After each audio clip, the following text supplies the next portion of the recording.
ঢাকা বিশ্ববিদ্যালয় সেই প্রয়োজনীয় পরিবেশের কতটুকু নিশ্চিত করতে পেরেছে? আমরা দেখছি সামাজিক প্রয়োজনের পরিপূরক মানুষ তৈরি ও জ্ঞান সাধনার কেন্দ্র হিসেবে গড়ে তোলার পরিবর্তে ঢাকা বিশ্ববিদ্যালয়কে দেশি বিদেশি কর্পোরেট হাউসগুলোর অবাধ স্বার্থ রক্ষার পীঠস্থানে পরিণত করার আগ্রাসী চেষ্টা চলছে। শাসক গোষ্ঠী শিক্ষার মর্মবস্তু ধ্বংস করে একদিকে যেমন ফ্যাসিবাদের সাংস্কৃতিক জমিন তৈরি করছে, অন্যদিকে চলছে নয়া উদারীকরণ অর্থনীতির প্রবল জোয়ার। নয়া উদারীকরণ নীতি ক্রমাগত সামাজিক সুরক্ষা খাতকে সংকুচিত করছে, ফলে শিক্ষা চিকিৎসা সহ পরিষেবা খাতসমূহ পরিণত হয়েছে বড় বড় ব্যবসায়ীদের মুনাফা লিপ্সার অন্যতম ক্ষেত্রে। শিক্ষাক্ষেত্রে বাণিজ্যিকীকরণ, বেসরকারীকরণের ব্যাপক প্রসার ঘটিয়ে একদিকে যেমন মুনাফার পাহাড় করা হচ্ছে, অন্যদিকে সংকুচিত করা হচ্ছে শিক্ষার অধিকার। টেরি ইগলটনের ভাষায় বলতে গেলে আমাদের দেশের অন্যান্য পাবলিক বিশ্ববিদ্যালয়গুলোর মতোই ঢাকা বিশ্ববিদ্যালয় এখন মৃত্যু পথযাত্রী। ছাত্র জনতার অভ্যুত্থানে শত শত শহীদী আত্মদানের মধ্য দিয়ে জনমনে বাংলাদেশের গণতান্ত্রিক সংস্কারের আকাঙ্ক্ষা সামনে এসেছে। যেহেতু শিক্ষা সমাজের একটি গুরুত্বপূর্ণ অবকাঠামো, সংস্কার আকাঙ্ক্ষার অংশে শিক্ষা ব্যবস্থায় পরিবর্তনের প্রত্যাশাও তৈরি হয়েছে। এক্ষেত্রে ঢাকা বিশ্ববিদ্যালয়ের গণতান্ত্রিক সংস্কার কেমন হতে পারে তা আমাদের ভাবনার বিষয় তো বটেই। এই প্রত্যাশা এবং ভাবনাকে দিশা দিতেই কেমন ঢাকা বিশ্ববিদ্যালয় চাই, সংকটের কারণ ও সমাধানের পথ অনুসন্ধান শীর্ষক আমাদের এই প্রস্তাবনায় ঢাকা বিশ্ববিদ্যালয়ের সংকটসমূহের কারণ এবং সমাধানের পথ অনুসন্ধান করে আমরা কিছু প্রস্তাবনা উল্লেখ করব। সংকটের কারণ অনুসন্ধানগুলো আমরা বলছি। প্রথমত, নয়া উদারনীতিবাদের আগ্রাসন এবং ইউজিসির কৌশলপত্র। 2006 সালে বিশ্বব্যাংকের পরামর্শে বিশ্ববিদ্যালয় মঞ্জুরি কমিশনের নেওয়া কৌশলপত্র, যার মেয়াদ 2018 সালে বাইরে 2030 পর্যন্ত করা হয়েছে, বিশ্ববিদ্যালয়ের পাবলিক চরিত্র ধ্বংস করে উচ্চশিক্ষাকে বাণিজ্যিক পণ্যে পরিণত করছে। শুধু তাই নয়, শিক্ষার মর্মবস্তু ধ্বংস করে শিক্ষাকে বাজারমুখী করছে। এই কৌশলপত্রের ফলেই বিগত 18 বছরে ক্রমাগত বেড়েছে বেতন ফি, এসেছে সিলেবাসে পরিবর্তন, মৌলিক বিষয়গুলোর আসন কমেছে, বাজারের চাহিদা অনুযায়ী বিভাগ খোলা হয়েছে, বাণিজ্যিক কোর্স চালু হয়েছে। এরকমই চলছে শিক্ষা বিধ্বংসী নানা আয়োজন। নিচে ইউজিসির কৌশলপত্রে শিক্ষার উপরে নানা মাত্রিক আক্রমণের যে পরিকল্পনা গৃহীত হয়েছে তার চুম্বক অংশ তুলে ধরা হলো। কৌশলপত্রে বলা হয়েছে, প্রথমত, সরকার আগামী 20 বছরে পাবলিক বিশ্ববিদ্যালয়গুলোতে ব্যয়ের ক্ষেত্রে তার বরাদ্দের অংশ 90% থেকে কমিয়ে 70%-এ হ্রাস করার পরিকল্পনা করতে পারে। অর্থায়নের ঘাটতি পূরণ করার লক্ষ্যে বিশ্ববিদ্যালয়ের নিজস্ব অর্থের উৎস তৈরি করা উচিত। বিশ্ববিদ্যালয়গুলোকে টিউশন ফি বৃদ্ধি ও ছাত্র ঋণের প্রকল্প পরিবর্তন করতে হবে। অভ্যন্তরীণ আয় বৃদ্ধির কয়েকটি খাতের মধ্যে রয়েছে ছাত্র বেতন বৃদ্ধি, আবাসন ও ডাইনিং চার্জ বৃদ্ধি, বিশ্ববিদ্যালয়ের বিভিন্ন স্থাপনা ভাড়া দেওয়া, ক্যাফেটেরিয়া ভাড়া, কনসালটেন্সি সার্ভিস, বিশ্ববিদ্যালয় বীমা ইত্যাদি। চাকরি বাজারের চাহিদা অনুযায়ী ছাত্র সংখ্যা, বিষয়বস্তু, সিলেবাস নির্ধারিত হবে এবং এর উপর বিশ্ববিদ্যালয়ের বাজেট নির্ভর করবে। ঐতিহাসিকভাবে পাবলিক বিশ্ববিদ্যালয়গুলো যে মানবিক ও প্রকৃতি বিজ্ঞান পড়ানো হয়, তার সঙ্গে বর্তমান চাকরি বাজার বা বাস্তব জীবনের সম্পর্ক খুবই কম। ইতোমধ্যে গত কয়েক বছরের জ্ঞান বিজ্ঞানের শাখায় অনেক পরিবর্তন ঘটেছে। স্থানীয় ও বৈশ্বিক চাহিদাসমূহ পূরণের লক্ষ্যে ব্যবহারিক জ্ঞান, তথ্য যোগাযোগ প্রযুক্তি এবং ব্যবসা বাণিজ্যের মতো বিষয়গুলোতে ছাত্র সংযোগ বৃদ্ধি নিশ্চিত করতে হবে। প্রাইভেট বিশ্ববিদ্যালয়ের ছাত্র সংখ্যা বৃদ্ধি পাচ্ছে, এ থেকে বোঝা যায় কিছু সংখ্যক প্রাইভেট বিশ্ববিদ্যালয় সম্ভাবনাময়। প্রাইভেট বিশ্ববিদ্যালয় বাড়লে পাবলিক এবং প্রাইভেট বিশ্ববিদ্যালয়ের মধ্যে প্রতিযোগিতা বাড়বে, ফলে শিক্ষার মান উন্নয়ন ঘটবে। আবাসিক হলের ব্যবস্থা ছাত্রদের রাজনীতিতে অংশগ্রহণের সুযোগ করে দেয়। সুতরাং আবাসিক হল নির্মাণ যথাসম্ভব সীমিত করা উচিত। বিশ্ববিদ্যালয়ের সিনেট ও সিন্ডিকেটের মতো বিভিন্ন প্রশাসনিক কাঠামোতে প্রতিনিধিত্বের মাধ্যমে ও উপাচার্য নিয়োগের ভূমিকা রাখার মধ্য দিয়ে শিক্ষা মন্ত্রণালয় বিশ্ববিদ্যালয়ের কার্যক্রমে অংশগ্রহণ করতে পারে। মঞ্জুরি কমিশনকে উচ্চশিক্ষা কমিশন নামে নামকরণ করা যেতে পারে। এটা কমিশনকে একটি ভালো ভাবমূর্তি দেবে এবং কর্তৃত্ব ও ভূমিকাকে শক্তিশালী করবে। গবেষণার তহবিল বেসরকারি শিল্প প্রতিষ্ঠান থেকে নিয়ে গবেষণার বাণিজ্যিকীকরণ করতে হবে। তত্ত্বগত গবেষণা যা তুলনামূলক ব্যয়বহুল ও সময় সাপেক্ষ তা কমিয়ে দেশের ব্যবহারিক চাহিদার সঙ্গে সঙ্গতিপূর্ণ গবেষণা বাড়াতে হবে। অনলাইন শিক্ষণ, ভার্চুয়াল ক্লাসরুম ইত্যাদি পদ্ধতির প্রয়োগ বাড়াতে হবে। উচ্চশিক্ষায় আন্তর্জাতিক গুণগত মান নিশ্চিত করার জন্য জাতীয় অ্যাক্রেডিটেশন কাউন্সিল সচল করতে হবে। প্রত্যেক বিশ্ববিদ্যালয়ে IQAC প্রতিষ্ঠিত করতে হবে। শিক্ষক ও শিক্ষার্থীদের উপর নজরদারি বাড়াতে হবে। কৌশলপত্রের প্রস্তাবনা অনুযায়ী বিশ্ববিদ্যালয়ের অভ্যন্তরীণ আয়ের লক্ষ্যমাত্রা এবং আয় বাড়ানো হয়েছে। অভ্যন্তরীণ আয় কথাটির অর্থ হলো রাষ্ট্রীয় বরাদ্দ কমবে এবং বিশ্ববিদ্যালয়কে নিজস্ব উপায়ে অর্থ সংগ্রহ করতে হবে। কৌশলপত্র অনুসারে এ আয়ের পথগুলো হলো ছাত্র বেতন বৃদ্ধি, আবাসিক ও ডাইনিং চার্জ বৃদ্ধি করা, এমনকি খেলার মাঠ, উচ্চশিক্ষার গুণগত মান বৃদ্ধির নামে 2009 সালে ইউজিসির কৌশলপত্রে হেকে প্রজেক্ট যুক্ত হয়।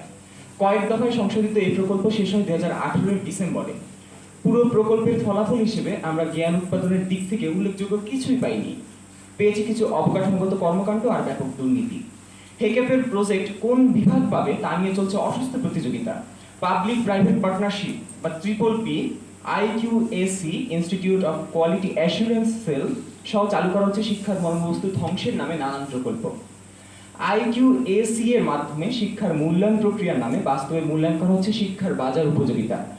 অ্যাক্রিডিটেশন কাউন্সিলের মাধ্যমে বাজারমুখী বিষয়বস্তুকে প্রাধান্য দেওয়ার প্রক্রিয়াকে আরো ত্বরান্বিত করার পাশাপাশি খর্ব করা হবে বিশ্ববিদ্যালয়ের স্বায়ত্তশাসন। শুধু তাই নয়, চতুর্থ শিল্প বিপ্লবের কথা বলে চালু হচ্ছে ব্লেন্ডেড লার্নিং, যা বাস্তবে ভার্চুয়াল বিশ্ববিদ্যালয়ের ধারণাকে উৎসাহিত করছে। এর মাধ্যমে উচ্চশিক্ষার বাণিজ্যিকীকরণ আরও বাড়বে। ইন্ডাস্ট্রি একাডেমিয়া কোলাবোরেশন, বলা হচ্ছে স্মার্ট যুগের বিশ্ববিদ্যালয় হবে ইউনিভার্সিটি ইন্ডাস্ট্রির সেতু বন্ধন। অর্থাৎ সহজ কথায় বললে Summit group, Bashundhara group, Sikder group, S Alam group ইত্যাদি বৃহৎ ব্যবসায়ীদের চাহিদা পূরণ করা হবে বিশ্ববিদ্যালয়ের কাজ। বিশ্ববিদ্যালয়ের গবেষণা এবং পাঠের বিষয়বস্তু ইত্যাদি পরিচালিত হবে পুঁজির স্বার্থে। বিশ্ববিদ্যালয়ে বিনিয়োগ করবে দেশি বিদেশি কর্পোরেট প্রতিষ্ঠান। সাধারণভাবে এটা সকলেই জানেন যে পুঁজির স্বার্থ মুনাফার সর্বোচ্চকরণ। যেখানে মুনাফার স্বার্থ রক্ষিত হয় সেখানে জনগণের স্বার্থ বিঘ্নিত হতে বাধ্য। ফলে জনগণের অর্থায়নে পরিচালিত বিশ্ববিদ্যালয় সামাজিক স্বার্থের সেবা না করে মুষ্টিমেয় মালিক শ্রেণীর স্বার্থে ব্যবহৃত হবে।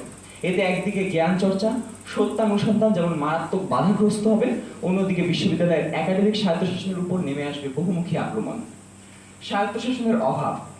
1973 সালের অধ্যাদেশের মাধ্যমে ঢাকা বিশ্ববিদ্যালয় পাকিস্তান ঔপনিবেশিক সরকারের সময়ের কার্যত সরকারের প্রতিষ্ঠান থেকে স্বায়ত্তশাসন ফিরে পায়। এই অধ্যাদেশটি ঢাকা বিশ্ববিদ্যালয়ের সিনেট, সিন্ডিকেট এবং একাডেমিক কাউন্সিলের ব্যবস্থা করে। এসব অধিকাংশ ক্ষেত্রেই নির্বাচনের মাধ্যমে প্রতিনিধিত্বমূলক ব্যবস্থার কথা বলেছে। ডিন নির্বাচনের ব্যবস্থা করা হয়েছে। উপাচার্য পদে নিয়োগের জন্য সিনেটের পক্ষ থেকে 3 জনের একটি প্যানেল আচার্যের নিকট পাঠানো হবে এবং তিনি একজন উপাচার্য পদে নিয়োগ দেবেন।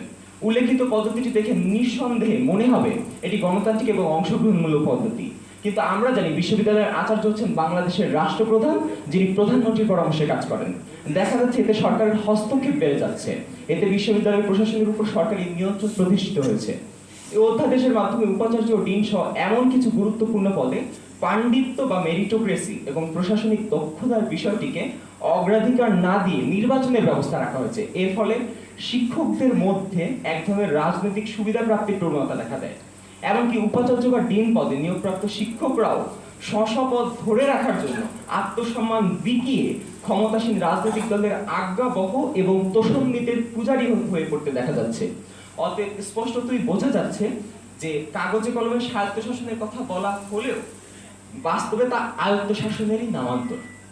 এ বিষয়ে আহমেদ কামাল বলেছেন, ৭৩-এর অধ্যাদেশের মাধ্যমে প্রশাসনে ব্যাপক গণতন্ত্রায়ন হলো, কিন্তু সেই গণতন্ত্রায়ন ছিল নিতান্তই আনুষ্ঠানিক কতগুলো নির্বাচনের সমাহার মাত্র। সেই নির্বাচন প্রক্রিয়া জড়িয়ে আমরা ভুলে গেলাম আমাদের যে শুধু ভোট দিলেই গণতন্ত্রায়ন হয় না, গণতন্ত্রের জন্য প্রয়োজন যে দায়িত্ব কর্তব্যবোধ তা আমরা অচিরেই বিসর্জন দিলাম। বিগত সময়ে সকল সরকারই বিভিন্ন পাবলিক বিশ্ববিদ্যালয়ের স্বায়ত্তশাসন হরণের অপতৎপরতায় লিপ্ত থেকেছে। বস্তুত বিশ্ব ব্যাংকের পরামর্শে সরকার নিজেদের পরিকল্পনাকে পুরোপুরি বাস্তবায়ন করার জন্য বিশ্ববিদ্যালয়ের একাডেমিক এবং প্রশাসনিক ব্যবস্থা ঢেলে সাজানোর চেষ্টা করছে। এজন্য গঠিত হচ্ছে অ্যাক্রিডিটেশন কাউন্সিল এবং প্রস্তাব করা হচ্ছে বিশ্ববিদ্যালয় মঞ্জুরি কমিশন ভেঙে উচ্চশিক্ষা কমিশন গঠনের। এই অ্যাক্রিডিটেশন কাউন্সিল এবং প্রস্তাবিত উচ্চশিক্ষা কমিশন উচ্চশিক্ষার ক্ষেত্রে ভয়ঙ্কর বিপদ ডেকে আনবে। সবচেয়ে বেশি ক্ষতিগ্রস্ত হবে বিশ্ববিদ্যালয়ের স্বায়ত্তশাসন। ইউজিসির কার্যাবলী ও ক্ষমতা আরো সম্প্রসারণ এবং প্রায়োগিক সক্ষমতা বৃদ্ধির কথা বলে উচ্চশিক্ষা কমিশন আইনের খসড়া প্রণয়ন করা হয়েছে। বিগত প্রধানমন্ত্রীর নির্দেশনা এটি করা হয়েছে সম্পূর্ণ অগণতান্ত্রিক ও আমলাতান্ত্রিক উপায়, যেখানে ইউজিসির প্রস্তাবনাকে সম্পূর্ণ পাশ কাটানো হয়েছে। অনেক সীমাবদ্ধতা সত্ত্বেও ইউজিসির যতটুকু ভূমিকা ছিল তাও এতে খর্ব হবে। বিশ্ববিদ্যালয়গুলো সম্পূর্ণরূপে সরকারের মুখাপেক্ষী প্রতিষ্ঠানে পরিণত হবে। অন্যদিকে আবার জবাবদিহিতার অভাবে পাঠদায়ী শিক্ষকরা অবহেলা করে থাকেন। স্বায়ত্তশাসনের সুযোগকে এক্ষেত্রে যুক্তি হিসেবে হাজির করা হয়। স্বায়ত্তশাসন হরণ করে শিক্ষার পরিবেশ ধ্বংস করা হচ্ছে। বিশেষ করে করোনা পরবর্তী সময় ক্যাম্পাসগুলোতে পুলিশ এবং রাষ্ট্রীয় বাহিনীর তৎপরতা বেড়েছে, যা স্বায়ত্তশাসনের জন্য হুমকি স্বরূপ। বরাদ্দ ও গবেষণায় ঘাটতি। গবেষণাকে বলা হয় বিশ্ববিদ্যালয়ের প্রাণ। শিক্ষার মান কতটা উন্নত হবে তা নির্ধারিত হয় বিশ্ববিদ্যালয়ের গবেষণা দ্বারা। ঢাকা বিশ্ববিদ্যালয় 23-24 অর্থ বছরে মোট বাজেটের 2% গবেষণায় বরাদ্দ করেছে। একে তো গবেষণা খাতে বরাদ্দ খুবই কম, আবার যা বরাদ্দ হয়েছে তারও যথাযথ ব্যবহার হয় না। ফলে বিশ্ববিদ্যালয়ে নতুন জ্ঞানের সৃষ্টি হচ্ছে না এবং শিক্ষার মান ক্রমেই নিম্নগামী হচ্ছে। সেমিস্টার পদ্ধতিতে সময় খুব কম থাকে, অল্প সময়ের মধ্যে বড় সিলেবাস শেষ করার তাল থাকে, যার ফলে কোনো কোর্সের সর্বব্যাপক ও গভীরে গিয়ে অধ্যয়ন কঠিন হয়ে পড়ে। শিক্ষক এবং শিক্ষার্থীরা যদি আন্তরিক থাকেনও তা সত্ত্বেও পুরো কোর্স সম্পূর্ণ করা সম্ভব হয় না। এর সঙ্গে lab, assignment, presentation, in course, class test, mid term এসব যুক্ত সংকট আরও ঘনীভূত হয়। ফলে খুব অল্প বা ভাষা ধারণা নিয়ে একজন শিক্ষার্থীকে পরীক্ষায় অংশগ্রহণ করতে হয়। আবাসন সংকট। প্রতিষ্ঠার 100 বছর পরেও ঢাকা বিশ্ববিদ্যালয়ের 55% শিক্ষার্থীর জন্য আবাসনের ব্যবস্থা নেই। আবাসন সংকটকে কেন্দ্র করে গণরুম, গেস্টরুম নির্যাতন নিয়মিত ঘটনা। আবার আবাসন ব্যবস্থা যতটুকু আছে তাতেও ছাত্রলীগের প্রবল দখলদারিত্ব ছিল। গণরুম, গেস্টরুম নির্যাতনের ফলে বিশ্ববিদ্যালয় ছেড়ে যাওয়া, এমনকি মৃত্যুর মতো ঘটনাও ঘটেছে। এই নারকীয় পরিস্থিতি কেন তৈরি হয়েছে? এই সংকটের মূল কারণ নিহিত আছে আবাসন ব্যবস্থার সংকট এবং হল প্রশাসনের দুর্বলতা এবং দলীয়করণের কারণে। গণরুম, গেস্টরুমকে কেন্দ্র করে মূলত ছাত্রলীগের রাজনীতি আবর্তিত হতো, আর এই গণরুম, গেস্টরুমে ভয়ের সংস্কৃতি তৈরি করে। শিক্ষার্থীদেরকে জোরপূর্বক মিছিল মিটিংয়ে যেতে বাধ্য করা হতো। এভাবে প্রথম বর্ষ থেকে একজন ছাত্রের নৈতিক মেরুদণ্ড ভেঙে দিয়ে তার স্বাধীন বিকাশের পথ রুদ্ধ করা হয়। অগণতান্ত্রিক পরিবেশ। প্রশাসনিক তত্ত্বাবধান, সিট বন্টন না হওয়ায় এবং প্রশাসনিক কার্যকরী ভূমিকা না থাকায় হলগুলোতে দীর্ঘদিন ধরে চলে আসছে ক্ষমতাসীন ছাত্র সংগঠনের তীব্র দখলদারিত্ব। ভিন্ন মতাবলম্বীদের উপর চলে আসছে দমন-পীড়ন। ক্যাম্পাসে তৈরি হয়েছে একটি ভয়ের সংস্কৃতি। স্বাধীন চিন্তা ও মত প্রকাশের স্বাধীনতা ছিল একদমই অনুপস্থিত। ডাকসুর অনুপস্থিতির কারণে বিশ্ববিদ্যালয়ের নীতি নির্ধারণী পর্যায়ে বিশ্ববিদ্যালয়ের সবচেয়ে গুরুত্বপূর্ণ অংশীজন শিক্ষার্থীদেরই প্রতিনিধিত্বের সুযোগ নেই। সন্ত্রাস, দখলদারিত্ব ভিত্তিক রাজনীতি। বিগত কয়েক দশকে বিশ্ববিদ্যালয়গুলোতে আধিপত্যবাদ এবং দলীয়করণের ফলাফল বিশ্ববিদ্যালয়গুলোকে মৃত্যু পথযাত্রীতে পরিণত করেছে, যেটা আমরা একাধিকবার বলেছি এবং বলছি। ক্ষমতাসীন দল ও তার ছাত্র সংগঠন আবাসন, নিয়োগ, পাঠ্যক্রম থেকে শুরু করে সর্বস্তরে হস্তক্ষেপ করে আসছে। এর ফলে বিশ্ববিদ্যালয় উৎপাদন করেছে দলদাস, আমলা ও লাঠিয়াল বাহিনী। সন্ত্রাস, দখলদারিত্বের রাজনীতির ফলে বিশ্ববিদ্যালয়ে বন্ধ হয়েছে মুক্ত চিন্তা ও বুদ্ধিভিত্তিক অনুশীলনের চর্চা, ক্ষুণ্ণ হয়েছে গণতান্ত্রিক বাতাবরণ। এতে করে প্রাতিষ্ঠানিক শিক্ষা ও জ্ঞান চর্চার মান নেমে এসেছে শূন্যের কোঠায়। শিক্ষার্থীদের মনে রাজনীতি নিয়ে তৈরি হচ্ছে বিরূপ প্রভাব, শঙ্কা, আশঙ্কা ও নানা রকম ভয়ভীতি। দীর্ঘদিনের বঞ্চনা, অত্যাচার ও নিগ্রহ শিক্ষার্থীদেরকে মানসিকভাবে এমন পীড়িত করেছে যে তারা সন্ত্রাস, দখলদারিত্বকে ছাত্র রাজনীতির সমার্থক ভেবে নিচ্ছে। অথচ বাংলাদেশের জন্মের ইতিহাসের সাথে যুক্ত থাকা এবং সকল গণতান্ত্রিক আন্দোলনের সূতিকাগার ঢাকা বিশ্ববিদ্যালয়ের বিরাজনীতিকরণের প্রভাব হবে ভয়াবহ। ডাকসুর অনুপস্থিতি। ঢাকা বিশ্ববিদ্যালয়ের কেন্দ্রীয় ছাত্র সংসদ বা ডাকসু নির্বাচন দিতে নারাজ প্রশাসন। প্রতিটি ক্যাম্পাসে নিয়মিত ছাত্র সংসদ নির্বাচন অনুষ্ঠিত হলে ছাত্র যুব সমাজের মধ্যে রাজনৈতিক চর্চা গড়ে উঠত। ভিন্নমত ও চিন্তা চর্চার আদান প্রদানের মাধ্যমে একটি গণতান্ত্রিক আবহ তৈরি হতো। শিক্ষার্থীদের নিজেদের দাবি নিয়ে কথা বলতে পারত। সে পথ আজ দীর্ঘ 34 বছর ধরে বন্ধ, যদিও 2019 সালে বিতর্কিত নির্বাচন হয়েছে। পুষ্টিমানহীন খাবার। বিশ্ববিদ্যালয়গুলোর ক্যান্টিনগুলোতেও খাবারের দাম দফায় দফায় বাড়ছে। খাবারের দাম বাড়লেও পুষ্টিমান মোটেও বাড়েনি।